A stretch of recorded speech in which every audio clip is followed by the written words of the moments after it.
Olá, hoje estamos chegando no quarto programa da nossa série de mensagens Família, Projeto de Deus. Hoje queremos dar um foco bem específico a esse programa. Falamos de forma ampliada sobre várias questões em torno da família, mas hoje quero falar sobre a tarefa de ensinar, sobre a tarefa de educar os nossos filhos. E podemos inclusive estender pelas muitas configurações familiares que temos hoje, estender esta função, às vezes a um avô, a uma avó, a um tio, a um primo mais velho, porque as famílias estão, na verdade, vivendo, experimentando, não como projeto de Deus inicial, original, mas por várias circunstâncias, as configurações familiares, elas são outras, além daquela pai, mãe, filhos. Então, nós temos que entender que o papel de ensinar é um papel da família. Independente da configuração desta família, cabe à família educar os meninos e meninas que vão ali sendo colocados como uma herança da parte de Deus para aquela família, para aquele lar. Porque até o que a Bíblia diz, diz para mim e para você que os filhos são herança do Senhor. Então uma criança quando chega numa família, ela é um presente de Deus, ela é um tesouro de Deus, é um empréstimo de Deus para nós, é uma forma de Deus dizer, eu acredito em vocês, nos dando a credibilidade para ensiná-las, para educá-las. E aí é um grande desafio. Chama atenção, sobretudo, para a figura do pai e da mãe, que são as figuras de maior autoridade sobre as crianças. Mas, como estou dizendo, por extensão, podemos usar aí, certamente, de bom senso e pensar nas outras figuras de cuidadores que têm ajudado esses pais e mães no processo de educação dos seus filhos. Muitos avós têm agregado essa função, muitos tios têm agregado essa função. E é nesse sentido que queremos pensar nessa ocasião. Quero então ler um texto da Palavra de Deus, registrado em Deuteronômio, capítulo 6, versículos de 6 a 9, diz assim a palavra: Essas palavras que hoje te ordeno estarão no teu coração. Tu as inculcarás a teus filhos, e delas falarás assentado em tua casa, e andando pelo caminho, e ao deitar-te, e ao levantar-te. Também as atarás como sinal na tua mão, e te serão por frontal entre os olhos, e as escreverás nos umbrais da tua casa e nas tuas portas. Esse é um texto desafiador quando o assunto é ensino. Bom, não estou aqui falando de ensino no sentido ampliado. Eu quero já fazer um recorte aqui na minha fala para deixar bem claro sobre que aspecto da educação eu estou tratando. Não estou falando aqui do aspecto da educação formal, no sentido em que a criança ela vai ter acesso às escolas, elas vão aprender aí a ler, a escrever, vão aprender a calcular, a pensar. Não é isso que eu estou falando, não da educação formal dos colégios, das universidades, mas a educação familiar. Sobretudo ensinar para a vida, sobretudo ensinar para experimentar na vida uma experiência genuinamente cristã. Ou seja, o desafio então é muito maior. Porque se já é um desafio você ensinar matemática para uma criança, ensiná-lo a interpretar um texto, imagino que o desafio é muito maior em proporções incalculáveis de ensinar esse menino, por exemplo, a ter um bom caráter, a ser honesto, a ser verdadeiro, a ser amoroso, a ser perdoador. Então estamos falando aí da formação do caráter de um ser humano. Então esse ensino de base, ele é certamente não somente fundamental, como indispensável para que possamos viver uma vida decente. E o texto sagrado fala aqui em Deuteronômio que existe um padrão para ensinar. Ele diz, estas palavras que hoje te ordeno estarão no teu coração. Veja, eu não posso passar uma informação para alguém e passar com eficiência e obter ali uma eficácia de resultado nesse processo de ensino, se eu não fui primeiramente convencido daquilo que eu estou propondo ensinar. Não adianta eu querer ensinar honestidade se eu não estou convencido de que eu devo ser honesto.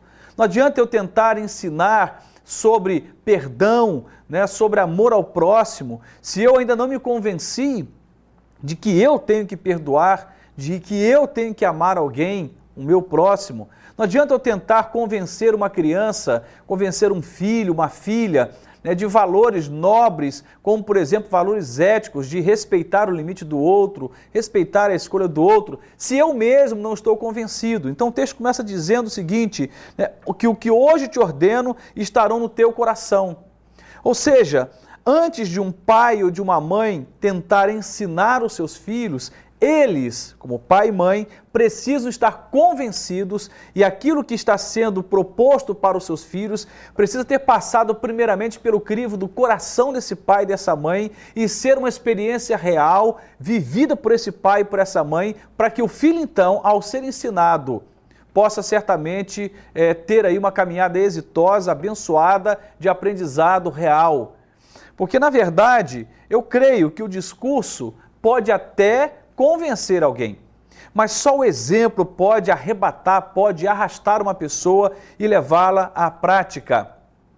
E é isso que o texto está dizendo aqui, que eu preciso ter no meu coração aquilo que eu vou ensinar a alguém.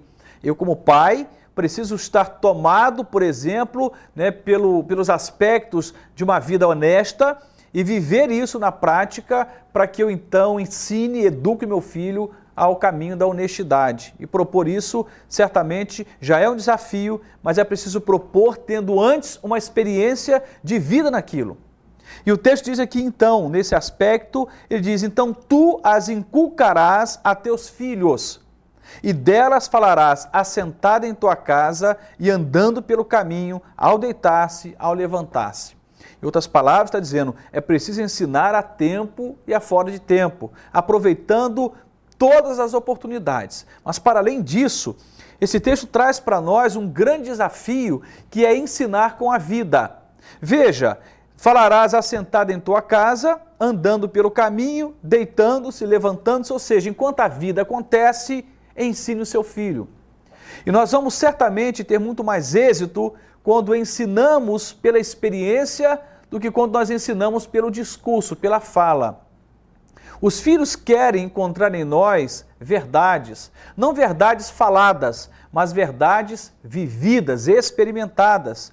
Não adianta você dizer para o seu filho, olha, não beba, mas você bebe. Não adianta você dizer para a sua filha, olha, pelo amor de Deus, filha, não lide assim de forma leviana com seus relacionamentos, se você não leva o seu casamento a sério. Não adianta você, de repente, propor para o seu filho não fumar mais, se você é um inveterado, um viciado em tabaco.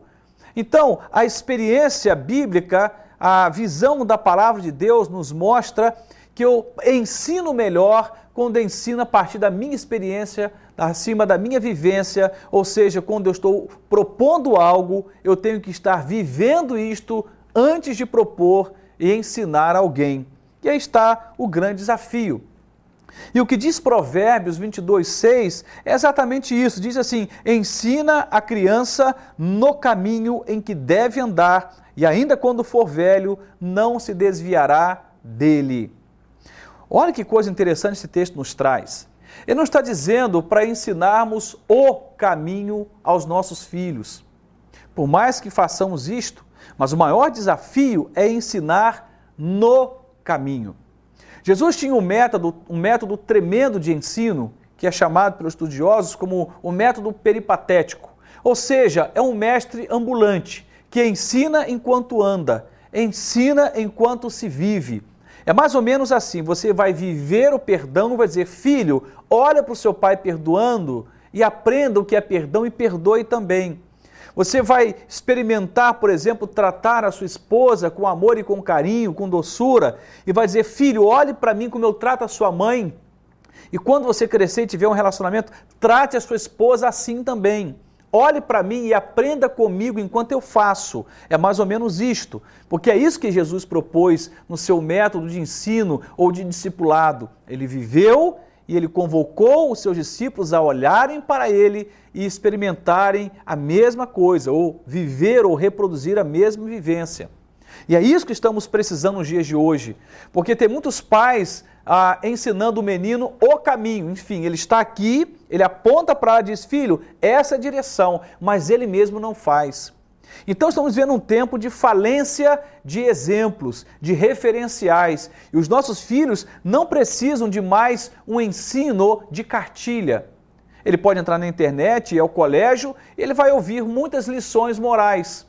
mas eles precisam de exemplos de vida, de referenciais. E é isso que nós pais precisamos ser para os nossos filhos. Eu tenho 2 filhos, um de 13 anos e o outro vai fazer 11 anos agora, e eu tenho lutado com isso, porque eu creio no que eu estou falando aqui, que o maior desafio não é apontar o caminho, mas é experimentar viver no caminho com esse filho, com essa filha, e enquanto se caminha, desafia esse filho a olhar para você e dizer: filho, faça igual o pai. Filho, faça como a mãe. Olhe para mim e faça igual. E esse certamente é um método de ensino eficiente que dá frutos em abundância. Agora a pergunta que eu faço é simples: temos tempo para isso? Normalmente corremos demais para andar no caminho com os nossos filhos, para ensiná-los no caminho da vida. Não temos tempo. Então estamos terceirizando, jogando para as creches, jogando para os colégios, para o Estado, para as igrejas, uma tarefa que é nossa. E quando tudo der errado, vamos arrumar um culpado. Começamos culpando a Deus, mas esquecemos que nós, como pais, estamos fracassando no exercício de ensinar nossos filhos, e que se há alguém culpado nisso tudo, somos nós como pais, como mães, que na tentativa de acertar, ainda assim estamos sendo insuficientes, porque não temos tido tempo com esses filhos para que eles, olhando para nós, experimente uma educação baseada não no discurso, mas na vida, na realidade dos fatos, na experiência real na vida desses pais. Eu lembro de muitos episódios em que, quando tratando com pais que vêm trazer suas queixas familiares, falando: meu filho está passando por um momento de rebeldia, minha filha está me enfrentando, meu filho agora começou a mentir. Você vai avaliar a família, você percebe que os filhos estão apenas reproduzindo o que eles estão vendo dentro de casa, principalmente quando são pequeninos, eles reproduzem. Uma criança faz exatamente isso, uma criança reproduz o que vê, porque é esse o método de uma criança aprender. Ela aprende principalmente pela via das coisas concretas e não abstratas. Com o tempo passando, essa criança aprende a abstrair. No entanto, o primeiro momento é o concreto. Não adianta você falar: olha, 2 mais 2 igual a 4, tem que botar 2 maçãs mais 2 bananas, junta tudo, dá 4 frutas, um exemplo. E pega isso para o campo moral, ético e espiritual. As crianças querem ver em nós, de forma concreta, o que nós estamos propondo ensiná-las com a nossa fala. E que Deus nos ajude, porque estamos falando de um desafio para a vida. O que você semear na vida dos seus filhos hoje tem repercussão para o resto da vida deles. Como já dizia um pensador, que a nossa infância é um caminho sobre o qual andaremos o resto da nossa vida. Compreendeu? A infância é um caminho sobre o qual andaremos o resto da nossa vida. Todo investimento feito na vida dos nossos filhos, na sua tenra infância, início de juventude, tem repercussão para a vida inteira. Essa família, como projeto de Deus, tem também como máxima ou como característica pais engajados para ensinar os seus filhos no caminho em que deve andar, para que, quando crescer, não se desvie dele. Que Deus nos ajude e que Ele nos abençoe, porque certamente precisamos não somente da sua graça, mas da sua sabedoria para sermos pais nessa geração tão corrompida, e que Deus nos ajude a sermos exitosos, vitoriosos na tarefa de educar. Em nome de Jesus.